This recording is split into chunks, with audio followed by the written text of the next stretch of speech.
Yang baik, perkenalkan kami dari kelompok 4 Kredia Software akan mempresentasikan rancangan software yang telah kami diskusikan sebelumnya. Sebelumnya perkenalkan, saya Akram dan di sini juga ada Rizal, Fikri, dan juga Syihab. Boleh di next slide-nya. Jadi untuk gambaran dari program yang akan kami paparkan seperti yang dapat dilihat pada slide, boleh di next lagi. Nah, yang pertama terkait dengan judul dan lisensi dari software yang kami rancang. Boleh di next. Untuk judulnya, kami memberi nama software yang kami diskusikan ini bernama Kredibil, yang diambil dari kata kredibel dan juga kata media.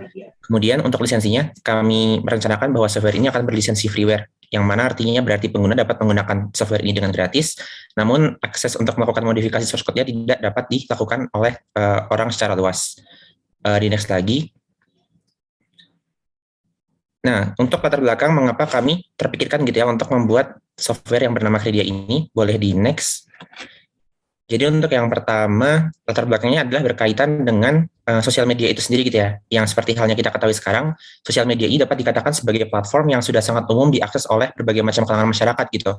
Nah, namun persoalan yang terjadi adalah banyak sekali informasi di sosial media yang kita tidak tahu gitu, kredibilitas, kebenaran dari informasi tersebut. Nah, oleh karena itu, kami merasa bahwa diperlukan adanya yang namanya filter, sehingga nantinya ketika kita melihat konten atau media di sosial media, kita dapat dengan yakin tahu bahwa informasi atau konten ini adalah konten yang benar gitu. Nah, oleh karena itu harapannya nantinya ketika Kredia ini selesai dibangun, maka Kredia dapat menjadi kompas informasi gitu, yang mana artinya berarti Kredia mampu untuk memberikan informasi yang terpercaya dan juga kredibel. Boleh di next lagi. Nah, untuk bagian pembahasan lebih detail terkait software Kredia ini sendiri, lanjut. Poin yang pertama terkait dengan deskripsi singkat, kurang lebih Kredia ini merupakan software berbasis sosial media ya, yang dapat digunakan oleh masyarakat umum gitu. Yang nantinya kami harapkan manfaat yang dapat digunakan oleh masyarakat umum ketika menggunakan Kredia ini adalah berkaitan tentang bagaimana mereka memiliki akses informasi yang terfilter dan juga terakreditasi. Baik, untuk bagian selanjutnya akan dipaparkan oleh rekan saya, Rizal. Baik, terima kasih Akram. Baik, selanjutnya akan saya coba prioritas dari software yang kami rencanakan.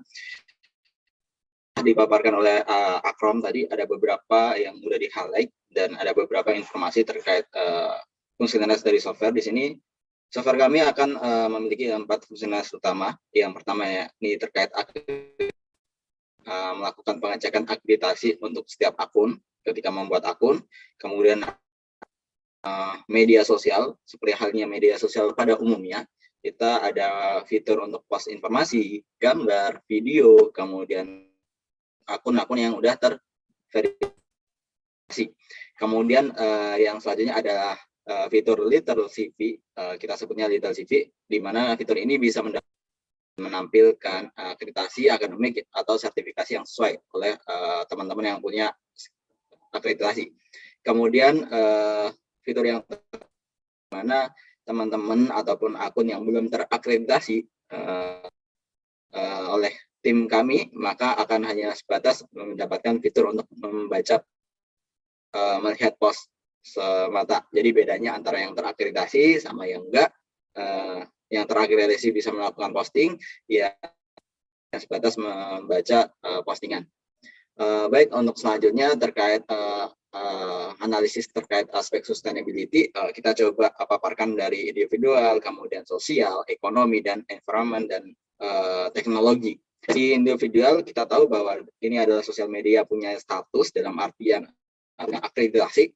Harapannya dengan adanya akreditasi ini, status masyarakat yang menggunakannya bisa menjadi peluang untuk ekonomi karena statusnya meningkat, dan paling utama adalah penyampaian mendapatkan info yang variable. Kemudian terkait aspek sosial, adanya informasi yang variable, kemudian hoax, serta diharapkannya dengan ini menciptakan budaya diskusi dan open-minded satu sama lain yang terakreditasi dalam menyampaikan informasi. Ekonomi, kita tahu bahwa ada peluang pekerjaan, baik secara peningkatan status tadi, kemudian ada peluang pekerjaan secara engineer bagi teman-teman yang dan sebagainya, ataupun tim dari lembaga yang melakukan akreditasi nantinya.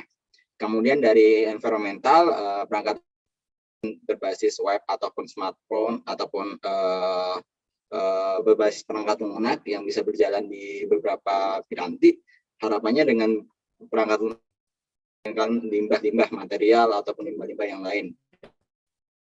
isu-isu lingkungan. Kemudian yang teknologi kita menggunakan arsitektur, clean arsitektur, harapannya dengan arsitektur ini nanti bisa berlanjut. Mungkin untuk selanjutnya aspek dari dampak positif dari aplikasi ini akan disampaikan oleh. Oke. Terima kasih Riza. Selanjutnya saya akan membahas tentang dampak positif dari aplikasi yang ingin kita buat ini. Jadi yang pertama yaitu Kredia diharapkan menjadi media sosial yang terpercaya dalam menyampaikan dan mendapatkan informasi untuk masyarakat. Yang kedua, yaitu Kredia diharapkan dapat membuka lapangan pekerjaan. Nah, di mana sih membuka lapangan pekerjaannya itu? Jadi terbukanya lapangan pekerjaan ini ada di lembaga yang melakukan akreditasi atau penilaian terhadap akun pada software ini. Nah, yang ketiga yaitu mencegah hoaks atau tujuan utama dari Kredia itu sendiri. Nah, jadi Kredia ini diharapkan dapat mengurangi informasi hoaks serta informasi yang tidak berdasar pada sumber yang dapat dipercaya. Oke, boleh next. Selanjutnya ini saya akan membahas dampak negatif dari Kredia itu sendiri. Karena Kredia mengikuti pendekatan terakreditasi atau tidak terakreditasi yang merupakan pendekatan yang cukup strict, maka dapat dimunculkan juga trade-off dari Kredia itu sendiri, yaitu dapat munculkan kasta. Nah, gimana sih dapat munculkan kasta ini dapat terjadi gitu kan? Jadi karena sosial media ini kan memiliki pengaruh yang sangat besar gitu ya pada kasta sosial seseorang di dunia nyata. Maka bisa jadi bahwa yang memiliki akreditasi dianggap sebagai orang yang memiliki pendidikan yang baik dan bisa membiayai pendidikannya. Dan orang yang tidak terakreditasi dapat dianggap sebagai orang yang pendidikannya kurang atau tidak dapat membiayai pendidikannya.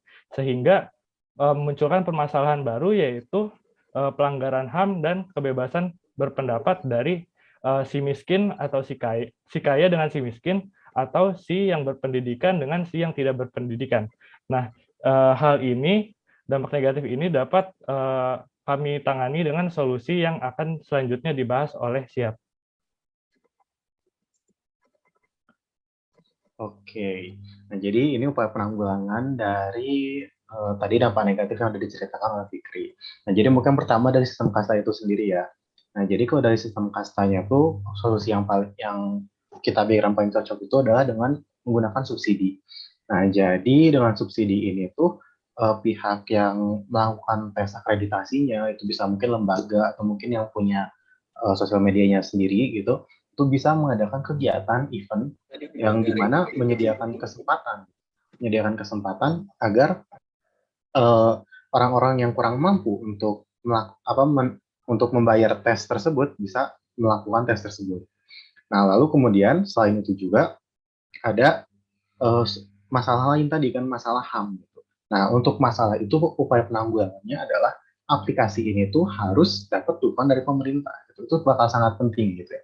Karena ya tadi sebenarnya kan dari konsepnya sendiri aplikasi ini tuh udah udah agak gesek-gesek lah sama HAM, apalagi HAM bagian kebebasan berpendapat gitu ya.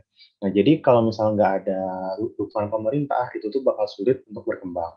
Nah, terus dukungan pemerintah ini juga penting karena hal ini nih, yaitu manfaat ekonominya. Nah, jadi aplikasi ini tuh kan ingin menyediakan informasi yang itu ya, yang benar gitu kan, yang benar-benar. Nah, tapi kalau misal aplikasi ini punya kepentingan sendiri gitu. Jadi di dalam penyelenggaranya tuh mereka punya ya misal ada profitnya gitu kan itu mungkin secara tidak langsung walaupun nggak ada niatan itu bisa jadi ya kepentingan mereka itu membuat informasi yang terdapat pada aplikasi ini menjadi terpengaruh oleh bias karena ada kepentingan tersebut. Nah, karena itu sebaiknya model bisnis yang digunakan oleh aplikasi ini adalah model bisnis non-profit. Nah, dan karena non-profit ini lebih baik, ada baiknya kalau aplikasi ini tuh emang didukung oleh pemerintah gitu ya. Jadi dapat pendanaannya juga kalau bisa dari pemerintah. Gitu. Dan ini juga cukup penting karena emang efek positifnya emang cukup besar juga. Nah, terus kemudian kesimpulannya. Jadi sebenarnya kesimpulan secara keseluruhan dari aplikasi ini tuh, yaitu aplikasi Kredia ini tuh aplikasinya tuh punya dampak positif yang besar, walaupun dampak negatifnya juga cukup besar ya. Tadi ada contohnya kasta, tadi aku menunjukkan kasta. Nah, tapi selain dampak positif dan negatif, sebenarnya dalam proses pengembangan aplikasi dan implementasinya juga tentunya, itu bakal banyak tantangan juga yang akan dihadapi oleh aplikasi ini. Karena tadi yang paling besar itu dari undang-undang ya, hukum, yang terutama HAM tentang kebebasan berpendapat. Paling sekian dari kami, terima kasih.